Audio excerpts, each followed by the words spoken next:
Good morning to all the students. कैसे हैं आप सब? I hope you all are fine. So students, as you know that in the last class we have discussed about the topic that is effects. Electron displacement effects in the covalent bonds हम study कर रहे थे. There are number of different type of effects. As you know that inductive effect, electromagnetic effect, resonance effect. So हमारा जो topic चल रहा है वो रेजोनेंस इफेक्ट से रिलेटेड चल रहा है. रेजोनेंस इफेक्ट टू टाइप्स के होते हैं, positive resonance effect and negative resonance effect. Positive and negative resonance effect के कुछ एग्जांपल्स मैंने आपको समझाए थे, तो आज हम उसी टॉपिक को आगे लेकर चलते हैं. तो सबसे पहले हम कुछ एग्जांपल करते हैं पॉजिटिव रेजोनेंस इफेक्ट के. So our example is related to positive resonance effect. तो आज हम एग्जांपल कर रहे हैं एक और पॉजिटिव रेजोनेंस इफेक्ट से related. So the example is aniline. To explain this concept हमारे पास एक एग्जाम्पल रहेगा एनिलीन. इस कंसेप्ट को एक्सप्लेन करने के लिए दिस इज कॉल्ड एनिलीन. इसे बोला जाता है बेटा एनिलीन. बेंजीन की रिंग पे NH2 लगता है और nitrogen have some lone pair. ठीक है, तो this is called aniline. And how this aniline show this effect. So आपने बहुत अच्छे से समझना है इस कंसेप्ट को कि क्या होता है एनिलीन, किस तरीके से वर्क करता है. लोन पेयर होते हैं एनिलीन के पास, एक ही लोन पेयर है एनिलीन के पास नाइट्रोजन के पास. तो ये लोन पेयर बेंजीन की रिंग को डोनेट करता है एनिलीन, और ये नाइट्रोजन जब बेंजीन की रिंग पे ट्रांसफर होते हैं तो डबल बॉन्ड क्रिएट हो जाता है बेंजीन और नाइट्रोजन के बीच में, और nitrogen carry positive charge. After this nitrogen positive charge carry कर लेता है. मैंने इससे पहले फिनॉल का एग्जांपल आपको समझाया है इससे रिलेटेड. और अंदर का बॉन्ड जो है, ये वाला जो डबल बॉन्ड है, ये ब्रेक होता है. एक बॉन्ड बनता है, एक डबल बॉन्ड बना है इनके बीच में, और एक बॉन्ड ब्रेक होगा. ब्रेक होने के बाद नेगेटिव चार्ज और एक लोन पेयर रिप्रेजेंट किया जाएगा, और दो स्ट्रक्चर में, दो रेजोनेटिंग स्ट्रक्चर के बीच में एक डबल हेड रेजोनेटिंग एरो लगाया जाएगा. ये आप देख रहे हैं. इसके बाद दोबारा से बॉन्ड बनेगा और बॉन्ड दोबारा से ब्रेक होगा. तो जब अंदर वाला बॉन्ड बेटा बनेगा तो यहाँ पे डबल बॉन्ड रिप्रेजेंट होगा, और यहाँ पे लोन पेयर और नेगेटिव चार्ज रिप्रेजेंट होगा. ठीक है, अगेन यहाँ पे दोबारा से लोन पेयर आएगा, ये बॉन्ड दोबारा से ब्रेक होगा, और जब ये वापस से बनेगा बॉन्ड तो यहाँ पे आ जाएगा डबल बॉन्ड, यहाँ आ जाएगा नेगेटिव चार्ज. ठीक है, इस तरीके से बॉन्ड डेवलप होगा. ठीक है, अगेन बॉन्ड बनेगा और दोबारा से बॉन्ड क्या होगा, ब्रेक होगा. देख रहे हैं बॉन्ड बन रहा है, दोबारा से बॉन्ड ब्रेक हो रहा है. ये पॉजिटिव रेजोनेंस इफेक्ट को रिप्रेजेंट कर रहा है बेटा, कि किस तरीके से जो अटैच ग्रुप था उसने बेंजीन के ऊपर इलेक्ट्रॉन को डोनेट किया, और जो सारे के सारे इलेक्ट्रॉन्स हैं वो क्या हुए, घूमते गए. ठीक है, डीलोकलाइज होते गए, और पूरी की पूरी बेंजीन की रिंग थी जो उसने अपने जो डबल बॉन्ड और कॉन्जुगेटेड एरोस थे वो रिवॉल्व करते रहे. पहले बॉन्ड यहाँ था, अब रेजोनेंस के बाद, कंप्लीट रेजोनेटिंग स्ट्रक्चर के बाद बॉन्ड यहाँ है. पहले इधर देखिए फर्स्ट स्ट्रक्चर के अंदर बॉन्ड कहाँ है, और फिफ्थ स्ट्रक्चर के अंदर बॉन्ड कहाँ है. दोबारा से देखिए यहाँ बॉन्ड देखिए कहाँ प्रेजेंट है, और लास्ट स्ट्रक्चर के अंदर बॉन्ड ट्रांसफर हो चुका है. तो अल्टीमेटली हम इनका एक रेजोनेंस हाइब्रिड भी बना सकते हैं. पूरे बॉन्ड घूम रहे हैं तो हम इसको सर्कल की फॉर्म में रिप्रेजेंट कर सकते हैं. तो this is also called aniline. तो इसे एनिलीन बोला जाता है. This show the positive resonance effect. तो पॉजिटिव रेजोनेंस इफेक्ट वही शो करते हैं जो किसी कॉन्जुगेटेड सिस्टम मीन्स दो system which have alternate bond, and benzene is the best example for this. और बेंजीन की रिंग पे जो भी सब्स्टिट्यूएंट लगा है, और वो बेंजीन की रिंग को इलेक्ट्रॉन डोनेट करेगा, इलेक्ट्रॉन देगा. इससे बेंजीन की रिंग के जो बॉन्ड होंगे, जिसकी वजह से बॉन्ड अपना घूमेंगे और अपनी प्रॉपर्टीज को एक्सप्लेन करेंगे. So this is called positive resonance effect. Now we will discuss negative resonance effect. So negative resonance effect का एग्जांपल भी बच्चों मैं आपको बता चुकी हूँ. नेगेटिव रेजोनेंस इफेक्ट का एग्जांपल भी मैं आपको बता चुकी हूँ. This is called minus R effect, और this minus R effect represented by a ring. And in that condition, पहले मैंने यहाँ पर बेंजल्डिहाइड लिया था, बेंजीन के ऊपर अल्डिहाइड ग्रुप लिया था. अब बेंजीन के ऊपर आप नाइट्रो ग्रुप लेकर एक्सप्लेन कर सकते हैं, नाइट्रो ग्रुप लगा सकते हैं बेंजीन के ऊपर. This is called nitrobenzene. और जब हम इसका स्ट्रक्चर ड्रॉ करेंगे, नाइट्रोबेंजीन के स्ट्रक्चर ड्रॉ करेंगे, तो हमारे पास क्या रिप्रेजेंट होगा, जो भी ग्रुप अटैच होगा उसके पास कोई लोन पेयर नहीं होगा, बल्कि उसके पास कोई ना कोई डबल बॉन्डेड एटम होगा. वो आपको दिख रहा है, यहाँ डबल बॉन्डेड एटम है. तो यहाँ पर डबल बॉन्ड के एटम्स के जो इलेक्ट्रॉन्स हैं वो मूव करेंगे, और अंदर का जो बॉन्ड है वो इधर की तरफ मूव करेगा, बाहर वाली साइड मूव करेगा, क्योंकि नेगेटिव रेजोनेंस इफेक्ट है. इलेक्ट्रॉन विड्रॉ किए जाएंगे, और जब इलेक्ट्रॉन विड्रॉ किए जाएंगे तो यहाँ पर डबल बॉन्ड कैरी होगा, और बाकी सब जगह पर नेगेटिव चार्ज रिप्रेजेंट होगा. You must remember that negative charge यहाँ रिप्रेजेंट होगा और इस एरो की वजह से इस कॉर्नर पे पॉजिटिव चार्ज रिप्रेजेंट किया जाएगा। ठीक है, यू मस्ट रिमेम्बर। इसी तरीके से बॉन्ड दोबारा घूमेंगे, जब बॉन्ड दोबारा घूमेंगे तो इस कॉर्नर पे अगेन पॉजिटिव चार्ज रिप्रेजेंट होगा। जहां भी टेल होती है वहां पे पॉजिटिव चार्ज रिप्रेजेंट किया जाता है और पॉजिटिव चार्ज जब रिप्रेजेंट किया जाता है तो आगे वाला ये जो बॉन्ड है ये दूसरे कार्बन पे शिफ्ट किया जाता है। अगेन आई विल रिपीट, सबसे पहले डबल बॉन्ड यहाँ से स्टार्ट करना है, शिफ्ट करना है आपने, फिर अंदर वाले बॉन्ड को बाहर की तरफ शिफ्ट करना है। जब आप अंदर वाले बॉन्ड को शिफ्ट करेंगे तो इस टेल वाली साइड पॉजिटिव चार्ज दिखाएंगे। अगेन आप बॉन्ड को आगे की तरफ शिफ्ट करेंगे तो यहाँ पॉजिटिव चार्ज दिखाएंगे। अगले स्ट्रक्चर के अंदर आप बॉन्ड को यहाँ शिफ्ट करेंगे तो इस कॉर्नर पे पॉजिटिव चार्ज रिप्रेजेंट करेंगे। तो पॉजिटिव चार्ज जब आप रिप्रेजेंट करेंगे इस कॉर्नर पे तो इस तरीके से स्ट्रक्चर को दिखाया जाएगा। इस तरीके से हम कुछ स्ट्रक्चर को रिप्रेजेंट करेंगे बेटा। ठीक है, तो आफ्टर दैट इस तरीके से स्ट्रक्चर रिप्रेजेंट होगा तो लास्ट स्ट्रक्चर भी आपका एक बनेगा जिसके अंदर आप इस बॉन्ड को भी रिवॉल्व करके इधर वाली साइड और इसको वापस अपनी वाली साइड रिप्रेजेंट कर सकते हैं। तो this is the last structure in which आप बॉन्ड को वापस अपनी पोजीशन पे लेकर आ सकते हैं। और आप क्या देखते हैं, बेंजीन के अंदर के जो बॉन्ड है, बेंजीन के जो अंदर के बॉन्ड है वो रिवॉल्व हो गए हैं और रिवॉल्व होने के बाद कुछ इस तरीके से नजर आएंगे बॉन्ड सारे के सारे।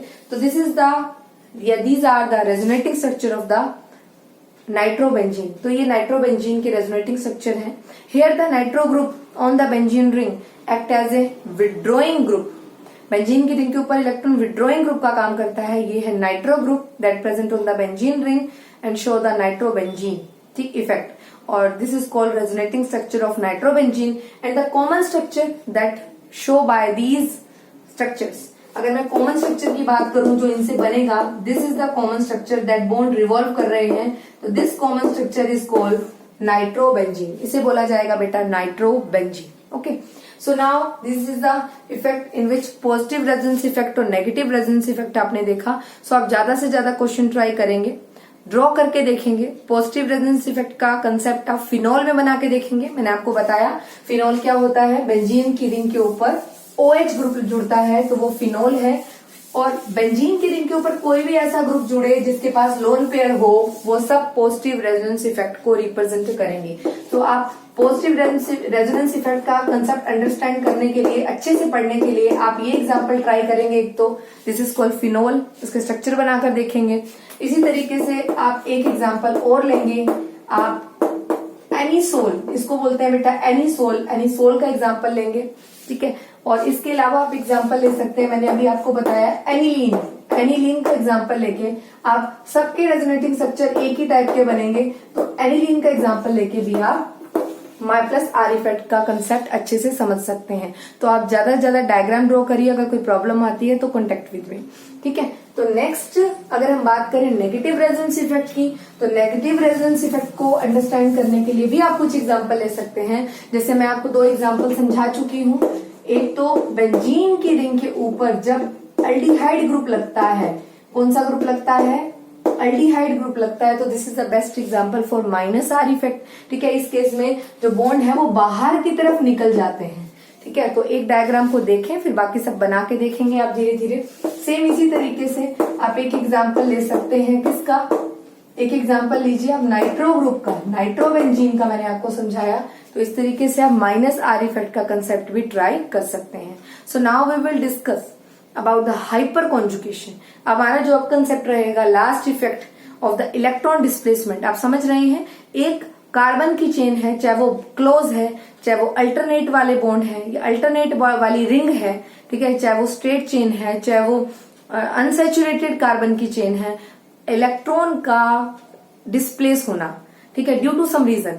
तो this is the electron displacement of carbon compounds और the carbon compounds that carry covalent bonds.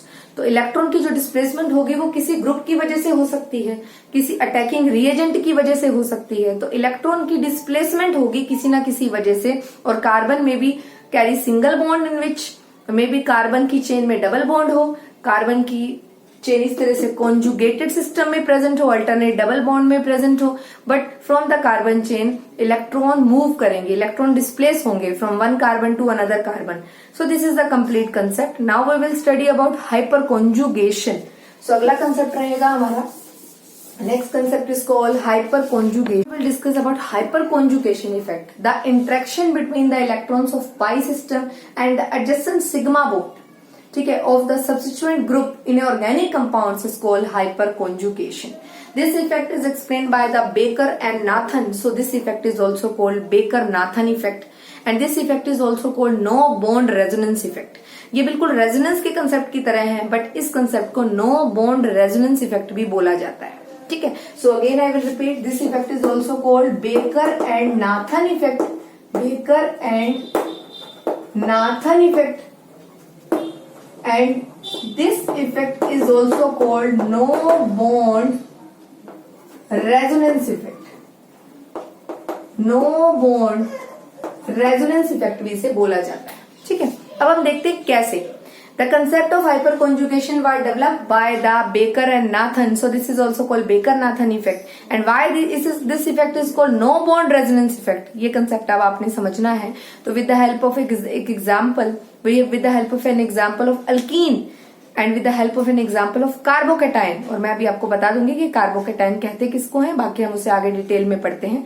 तो in case of a alkene, firstly you know about what do you mean by hyperconjugation. So आपको मैं बता दूं, एक मैं example ले रही हूँ. This is called alkyne. ये एग्जाम्पल है प्रोपीन का. किसका एग्जाम्पल है? Propene. This is the molecule, this is called propene. And in this system pi system is present, means pi bond is present, and neighboring the pi bond one carbon is also attached with the sigma bond.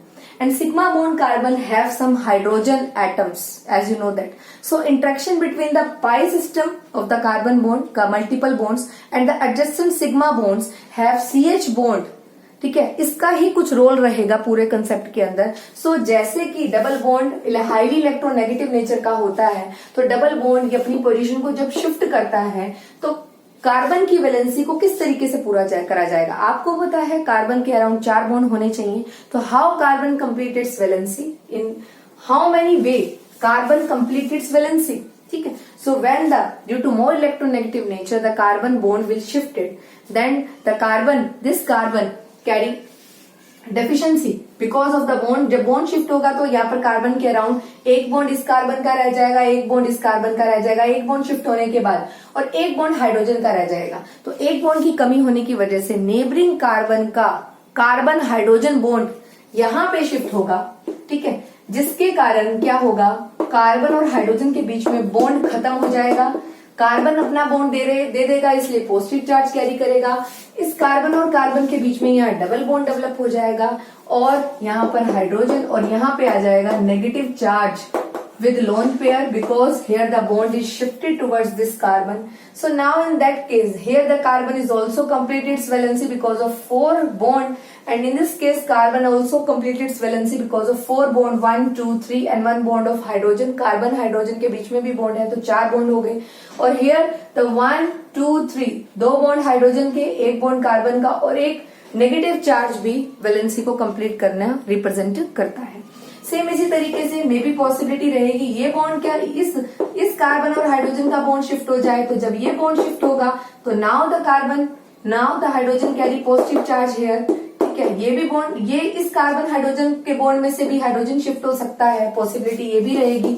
Now again the possibility of formation of this lone pair will takes place, and may be possibility is that कि ये bond shift हो जाए, ये वाला bond shift हो जाए. जब ये बॉन्ड शिफ्ट होगा तो यहाँ पर बॉन्ड हटने के बाद इन दोनों के बीच में आप बॉन्ड दिखा सकते हैं. सो पॉसिबिलिटी है कि नेबरिंग कार्बन के पास जो 3 हाइड्रोजन लगे हैं, मे बी ये कार्बन हाइड्रोजन का हाइड्रोजन अपना bond they they, may be ये कार्बन हाइड्रोजन का हाइड्रोजन अपना बॉन्ड दे दे, और मे बी ये कार्बन का हाइड्रोजन अपना बॉन्ड शिफ्ट कर दे. तो तीनों केस में पॉसिबिलिटी है, कोई भी बॉन्ड शिफ्ट हो सकता है. इन दैट केस कोई भी बॉन्ड शिफ्ट हो सकता है, इतना आपको पता होना चाहिए. जब डबल बॉन्ड का जो अनसैचुरेटेड बॉन्ड है वो किसी भी कंडीशन से या due to more electronegativity shift करेगा, तो नेबरिंग कार्बन का सिग्मा बॉन्ड बैलेंस हो जाएगा by the CH bond. CH bond की हेल्प से शिफ्ट हो जाएगा और CH बॉन्ड की हेल्प से फिक्स हो जाएगा. तो this is the concept, this is called no bond resonance. अब हर केस में देख रहे हैं, यहाँ पर भी एक बार कार्बन और हाइड्रोजन के बीच में बॉन्ड जा रहा है, यहाँ भी कार्बन और हाइड्रोजन के बीच में बॉन्ड रिमूव हो रहा है, और यहाँ भी कार्बन और हाइड्रोजन के बीच में बॉन्ड नहीं है, जिससे बॉन्ड क्या हो रहा है, नेक्स्ट कार्बन को शिफ्ट हो रहा है और इनके बीच में बॉन्ड खत्म हो रहा है और ये अपनी वैलेंसी को पूरा कर रहे हैं, जिससे सभी कार्बन की वैलेंसी क्या हो रही है, पूरी हो रही है। सो this is the concept of hyper conjugation.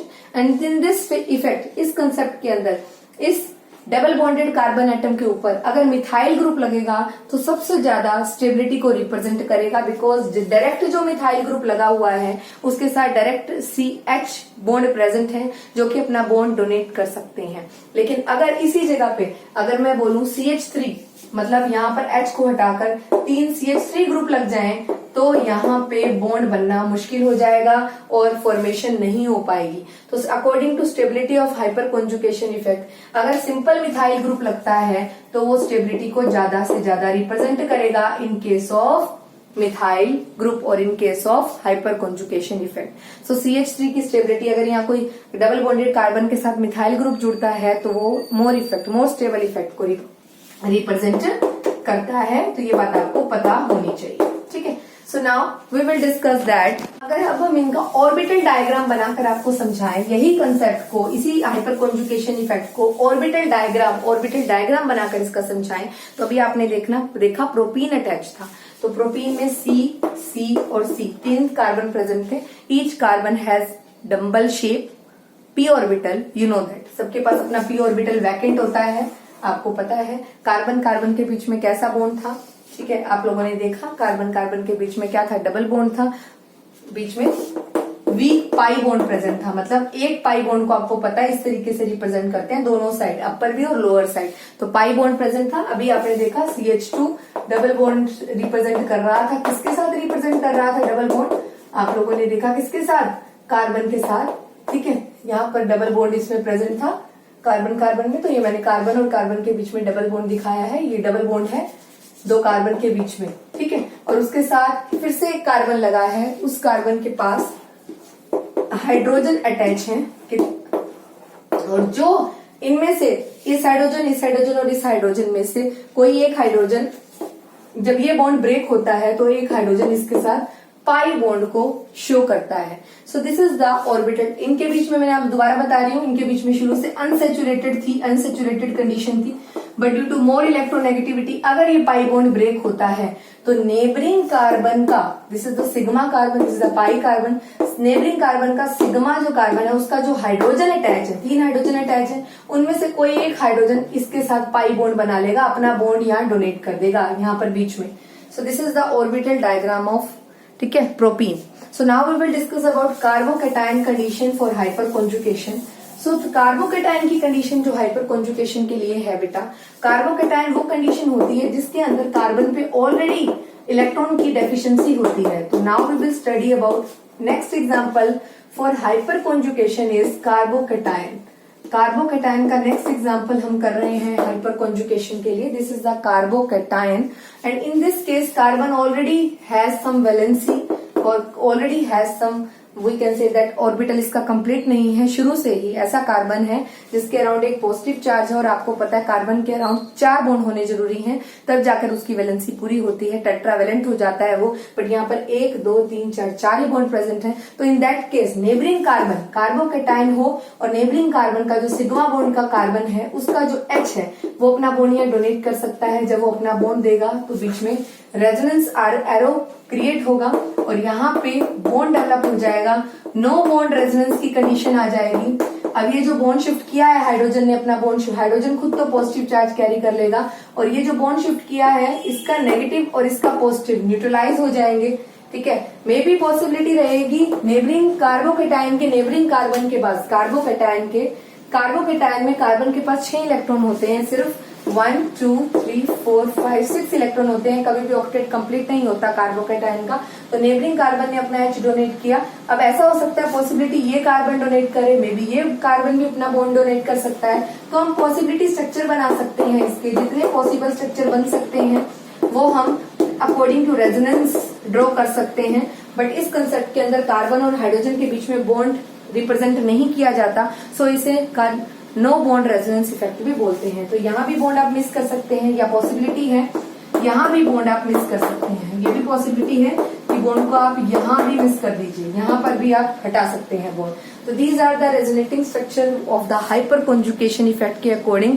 ये हाइपर कॉन्जुगेशन है इथाइल कार्बोकेटाइन का। इथाइल क्यों बोल रहे हैं? Because of 2 carbon according to common name this is called ethyl, और due to presence of positive charge on carbon atom and carbon की valency पूरी ना होने की वजह से इसे बोला जा रहा है, और पॉजिटिव चार्ज की वजह से इसे बोला जा रहा है कार्बोकेटाइन। इतना आपको पता होना चाहिए। अब हम इसका अगर ऑर्बिटल डायग्राम रिप्रेजेंट करें, ऑर्बिटल डायग्राम ऑफ कार्बोकेटाइन, अगर हम इसका ऑर्बिटल डायग्राम रिप्रेजेंट करें बेटा, ऑर्बिटल डायग्राम बनाएं अगर हम कार्बोकेटाइन का, तो हम क्या देखते हैं?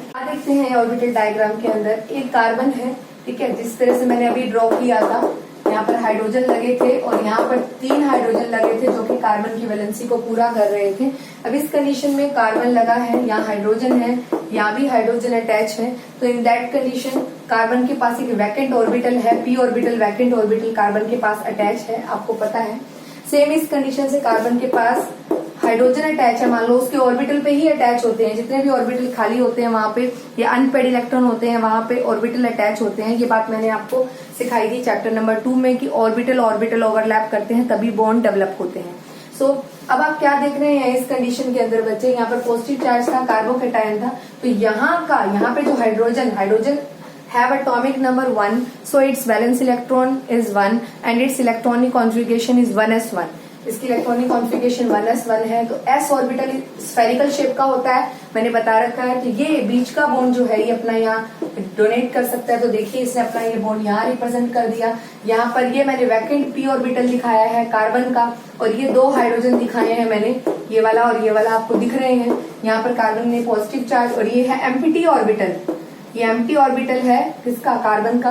ताकि ये बॉन्ड जब शिफ्ट होगा तो यहाँ पर इलेक्ट्रॉन ऑक्यूपाई हो जाएंगे। तो इस तरीके से ऑर्बिटल रिप्रेजेंटेशन कर सकते हैं हम कार्बोकेटाइन की, ठीक है। और कार्बोकेटाइन के केस में कौन सा कार्बोकेटाइन सबसे ज्यादा स्टेबल है? अगर मैं इसकी स्टेबिलिटी की बात करूं तो कार्बोकेटाइन के केस में जिस कार्बोकेटाइन के ऊपर 3 मिथाइल ग्रुप अटैच हैं, 3 मिथाइल ग्रुप अटैच हैं, तो 3 मिथाइल ग्रुप इलेक्ट्रॉन डोनेशन का काम कर रहे हैं, तो मिथाइल ग्रुप को मोर, खाली इस मिथाइल ग्रुप को मोर स्टेबल बना रहे हैं। 3 मिथाइल ग्रुप अगर इस कार्बन पे अटैच है, अगर 2 मिथाइल ग्रुप कार्बन के ऊपर अटैच हैं तो वो कम इलेक्ट्रॉन को डोनेट करेंगे, और अगर only single methyl group carbon के ऊपर अटैच है तो वो और कम इलेक्ट्रॉन को डोनेट करेगा।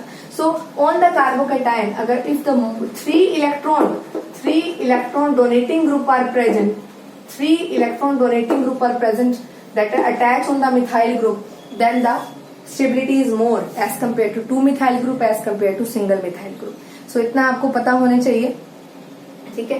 तो this is the concept of carbocation, and if we study about the application that is related to the hyperconjugation, so first application is shortening the CC single bond, adjust the multiple bonds, ठीक है। जितनी carbon की bond short होगा उतना multiple bond जल्दी से जल्दी adjust होगा, ठीक है। Relative stability of methylated alkenes is also takes place, methyl group होंगे वो मोर स्टेबिलिटी रिप्रेजेंट करते हैं कार्बोकेटाइन्स के केस में, ये आपको पता होना चाहिए।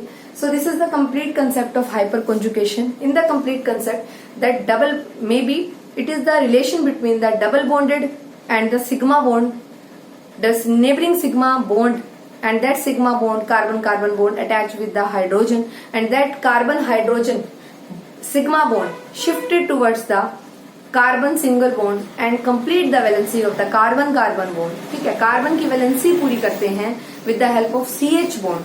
CH के बीच में जो बॉन्ड है उसकी हेल्प से, उस बॉन्ड की हेल्प से कार्बन की किसी भी तरीके से वैलेंसी पूरी करना, कार्बन को टेट्रावेलेंट बनाना, कार्बन की स्टेबिलिटी पूरी करना, ये काम है हाइपर कॉन्जुगेशन इफेक्ट का। This concept explain by the baker and Nathan, so this effect is also called baker Nathan effect. And in this condition आपने देखा C और H के बीच में बॉन्ड प्रेजेंट नहीं है, तो इसका मतलब सब स्ट्रक्चर में आप देख रहे हैं C और H के बीच में बॉन्ड नहीं है, सो इस इफेक्ट को हम नो बॉन्ड रेजोनेंस इफेक्ट भी बच्चों बोल सकते हैं, ठीक है। और ये इफेक्ट बिल्कुल रेजोनेंस की तरह होता है, 3-4 स्ट्रक्चर रिप्रेजेंट किए जाते हैं एक ही मॉलिक्यूल के, और रेजोनेटिंग एरो ही इसमें यूज किया जाता है इस कंसेप्ट के अंदर। सो एक टाइप का ये रेजोनेंस इफेक्ट ही है, ठीक है, बट इसको हम नो बॉन्ड रेजोनेंस इफेक्ट भी बोलते हैं। सो दिस इज द कंप्लीट आपने आज सीखे इफेक्ट्स खत्म करे हमने इलेक्ट्रॉन की ट्रांसफर के इलेक्ट्रॉन की जितने भी इलेक्ट्रॉन्स हैं वो किस तरीके से ट्रांसफर हो रहे हैं वो सब इफेक्ट्स आप लोगों ने देखे कि किस तरीके से इलेक्ट्रॉन एक बॉन्ड से दूसरे बॉन्ड में या एक कार्बन से दूसरे कार्बन में जंप करते हैं. So there are near about 4 effects mainly. Inductive effect that is very important for your competitive exam and for your 12th standard. Inductive effect, electromagnetic effect, resonance effect का एक और नाम है mesomeric effect and last effect is called hyperconjugation effect. तो सभी effect आप लोगों के लिए बहुत इंपॉर्टेंट है. नेक्स्ट क्लास में जितने भी कंसेप्ट हैं 12th क्लास में वो इन इफेक्ट्स के बिना कंप्लीट नहीं हो पाते, तो आप ये इफेक्ट्स पहले ढंग से करिए ताकि आपको 12th क्लास के टॉपिक्स समझ आ सके. ठीक है. सो बच्चों आपने बहुत डेडिकेशन से स्टडी करनी है. ठीक है. और कोई भी डाउट आता है तो कांटेक्ट विद मी. ठीक है. कोई भी आपको लग रहा है कि मुझे डाउट है तो मुझे व्हाट्सएप मैसेज कीजिए. ठीक है. या मुझे फोन कॉल कीजिए, बट मुझसे जो भी डाउट है वो क्लियर कीजिए. ठीक है. And do your work. Firstly do your work with a full dedication. Without आप सोचे कि हम बिना पढ़े, डाउट्स भी बिना पढ़े कभी नहीं आते, फालतू के डाउट हम पूछते नहीं. ठीक है. तो आपको सबसे पहले फुल डेडिकेशन से खुद से स्टडी करनी है और आफ्टर दिस अगर आपको कोई भी डाउट आता है तो कांटेक्ट करना है. और again finally I want to say that do your work with a full dedication. Okay. So do your work neat and clean and full dedication. Okay.